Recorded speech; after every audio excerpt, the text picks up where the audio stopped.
that is what grabbed me. When Mike Winger said self-deception, that Bill Johnson, it's like he's in this self-deception. It's like he's willingly deceived. That really, really, really, really, really hit with me. And I don't know that we have really looked at some of these things from that angle. And so I just want to say, in this program, we are going to look at Bill Johnson, Kenneth Copeland, Rod Parsley, Darlene Bishop, and yes, the new prophet to the President of the United States, Robin Bullock. And what I'm going to ask you to do is to think of along these lines from the standpoint of what happens when leaders lose their minds, when leaders lose their grip. I mean, it's happened over and over again. I made some notes, but we're going to go back and read that scripture of Saul. But Saul was legitimate. He was anointed. He was chosen. But after this incident that we just read, the spirit left him. He became more and more paranoid. It's interesting that we're going to read both of these passages of scripture, but Samuel the prophet says to obey is better than sacrifice, for rebellion it's the same as the sin of witchcraft. And then in the 28th chapter of 1 Samuel, Saul actually is so desperate for direction that he actually consults a witch, the witch of Endor. But at some point, Saul had to have believed his own deception. And I was thinking, I heard Mike Winger say that Bill Johnson, it's like he's self-deceived, and he said it explains so much. And so I'm gonna go back to what he said, and I'm gonna play that last little bit. And I want you to just, because I once we do this, I won't be able to come back and play it again. The entire charismatic movement. I've talked to pastors who go, we're trying to recover from the impact that Bethel has had on our ministry and how we handle prophetic and spiritual things. I've had those conversations. So it's important that we recognize this. When he says he was, I'm going to use my words, willfully blind. He heard it, didn't want to believe it. Later, it became obvious it was true, and he became blind to it, like it was something happening to him. He chose not to believe it, even though he knew it was true. This was a willful self-deception of Bill Johnson in regards to Sean Bowles, and it explains so much. And it explains far more than Sean Bowles, because Bill has treated the prophetic this way for a long time and become blind to the fact that many of the things that he calls prophetic aren't. And this has trickled down so that there is an entire culture who is believing things are prophetic and real that aren't. That are believing an act of tongues is real, that it's not, a healing that was real that was not. Now, I'm not saying there's no prophecy, tongues, or healings that have happened at Bethel. I don't believe that. Mike Winger is saying, anyway, there it is. The deception that it's like Bill Johnson is like, hey, y'all, Santa Claus is real, and he really does come down the chimney. And I expect everybody around me, whether he says it that way or not, everybody feels like if Bill Johnson says it, they have to believe it. And it's like a willful deception that trickles down, that people feel like they have to obey. And folks, when you start thinking about in history, the individuals, the leaders that have fallen prey to this, it's a pattern that's repeated itself many times. Somehow Hitler was able, maybe I'll pull, you can support Ohio for Freedom. But in Hitler's late stage, there was physical and neurological deterioration, tremors and motor issues, heavy medication use. He became increasingly paranoid, used drugs, delusions. Hitler issued military orders that were impossible because some of the troops that he was ordering didn't exist anymore. He refused retreats that could have saved lives, and generals had to choose between obeying irrational commands, quietly disobeying to save troops, or being executed for insubordination. And folks, what I'm trying to say is, I think there's people in various movements. We're going to look at 5 different, quote, leaders, but people are in the position that others have been in different points in time in history, where it's like our leader is losing it. Our leader is losing it. And we love our leader, but what are we going to do? They're losing it. I'm going to tell a very personal story. I can't move this along any quicker than I'm able to, so I apologize. But y'all, my mother was such a wonderful, godly woman. She, at really young age, I think like 63, she had lung cancer, and they had to remove one lung. And she spent the last 7 years of her life almost every Wednesday driving an hour and a half to be part of a jail ministry at a regional jail. And she was just really faithful to that ministry. And it was very, very, very, it was incredible. But about 7 years later, that cancer came back. And I was deer hunting. I was in a tree stand, and I got a call from her, and I just got out of that tree stand, went over there. And somehow I just knew for that first meeting that this is going to take mom home. Now, I knew that, but I couldn't tell myself that. Okay. And so I'm just trying to tell you, this is something that is common to human life. My mom never lost her mental faculties, but she went down really, really, really, really, really fast. I got the call mid-November. On the 11th of February, she had passed away. 30 days before she passed away, when I got the phone call and it was my mom saying, "I've had your Jerry," that was my stepdad's name. He's put me in, we're in hospice. She was calling me from hospice to let me know that she was in hospice. Oh my gosh, you can't even process it. I didn't even really know what hospice was. They were amazing. My niece worked at that hospice. It was amazing. And I didn't know this at the time, but it's kind of common. My mom had a wonderful 30 days. She rallied. Everybody that she needed to have a "I love you" goodbye conversation with, the Lord worked it out.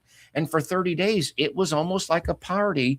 And I was able to drive over and see my mom almost every day. And her mind was sharp and clear. And I am going to tell this story. I'm going to take the time to do that.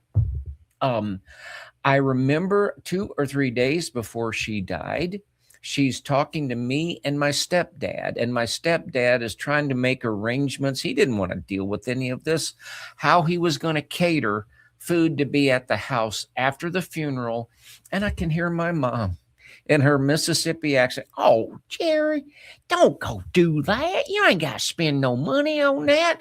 Just go to Kroger." Folks, you have to know, there are very few problems in life that my mom did not believe. She always believed almost every problem in life could be solved with sliced ham. If you could get sliced ham involved, everything would be fine.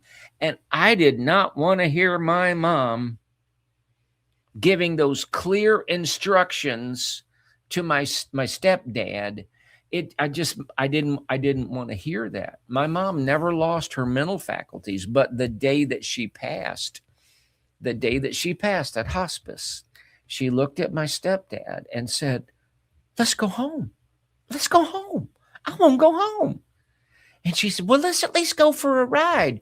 And my poor stepdad was literally so convinced from my mother that she wants to go for a ride, want to put her in the car, and we want to go for a ride. And the hospice nurses had to talk my stepdad down, Jerry, down from the ledge. And it was okay. Why am I telling this story? There comes a time when you have to realize that those that you have followed, you can't follow them anymore. I told a story of my mom passing away, but sometimes you're following a leader that my mom never slipped into dementia. But sometimes people do. And it's not just an age thing. Alan Dershowitz, I don't care for his politics, but last time I saw him at late 80s, his mind is sharp and clear, whatever. So it's not just that, but at some point, what do you do? You have to deal with this. What do you do when your leader has lost touch? And what I feel like we just saw that Mike Winger recognized was that Bill isn't really walking in reality. Now, this might seem like an unusual way to demonstrate that. I also spent some time and I caught just a bit of Blaze Foray's program. And I want to play this. And But I'm going also, to we are seeing a I need to get better at this, y'all. Take one out from Danny Silk, and apparently this came to his email list. That he sent this out to his email list.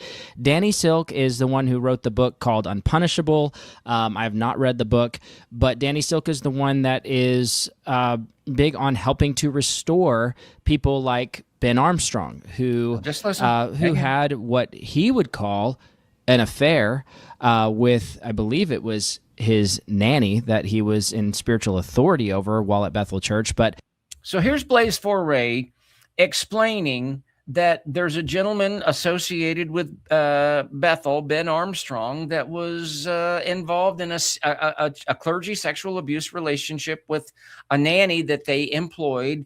The Danny Silk was involved in restoring them and the whole honor culture and all of that.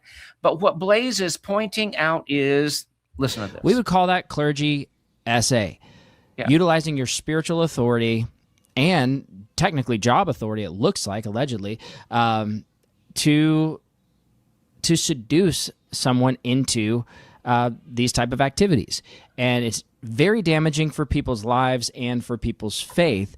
But Ben Armstrong was counseled within Bethel's restoration process, and I'm pretty sure that Danny Silk was a part of that, and then put back on the platform. And as we saw the other day, Ben Armstrong was actually the one who was giving the message to introduce the situation, the statement from Bill Johnson and Chris Valentin. So look at that.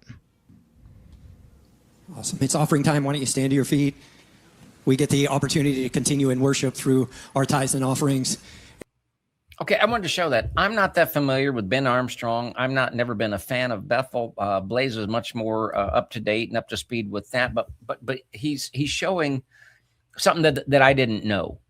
So that whether you agree with the restoration of this Ben Armstrong fella, whoever that is, or not, I think I would have some issues about a lot. In that, I think it's the story that I read about in Honor Culture.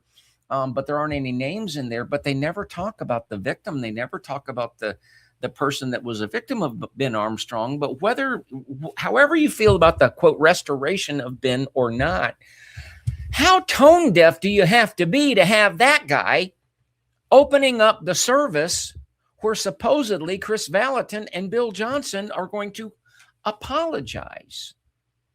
And then when you listen to the part of Bill Johnson's apology where Mike Winger really points out, dude, you're like willfully walking in this deception, it is noteworthy, ladies and gentlemen. And so I'm going to go back to the scripture that we were looking at with King Saul, and 1 Samuel 15, verse 20, Saul is saying, but I did obey the Lord. I went on the mission the Lord gave me. I brought back Agag, king of Amalek, and devoted the Amalekites to destruction. Well, he'd been told to destroy the king of Amalek. And Samuel declared, does the Lord delight in burnt offerings and sacrifice? Behold, obedience is better than sacrifice. Rebellion is like the sin of witchcraft or divination. And then verse 24, Saul says, I have sinned. I have transgressed the Lord's commandments. My point is, you got to wonder, did Saul have himself convinced that his first answer to Samuel the prophet was that he was actually telling the truth? I wonder just how deceived some of these people are. I wonder how deceived some people are. And when a leader is deceived and they're surrounded by people that dare not question them, it gets weird. Thankfully, my beloved stepfather did not take my mother mere hours before her death and place her in the car and take her home and drive her up and down the highway. That would have been horrifically irresponsible. It would have been abuse. Yeah, if you'd like to support the program, we'd like you to. We would appreciate it. That's how we stay in touch, stay afloat. That's how we exist. You can go to ahowforfreedom.com. Pray about being a partner with us with our PayPal link, our Zelle link. You can use any card that you use when you do anything online. And I want to say, before I go, I want to say thank you, Linda. Linda sent us a very, very, very nice letter to our Ohio for Freedom Post Office box at P.O. Box 344, Mason, Ohio, 45040. So, folks, that's the program for tonight. Don't forget that the Wednesday after the Super Bowl, I will be joined by Pastor Ray, John Mark of the Minor Prophets, Stephen Powell, Line of Light Ministries, and that is going to be a program for the book. So until next time, God bless you. God bless your family. God bless the state of Ohio, the United States of America. And we send our greetings to all of our friends in various parts of the world. Good night, y'all. I hear the sweet sound of freedom, and I won't be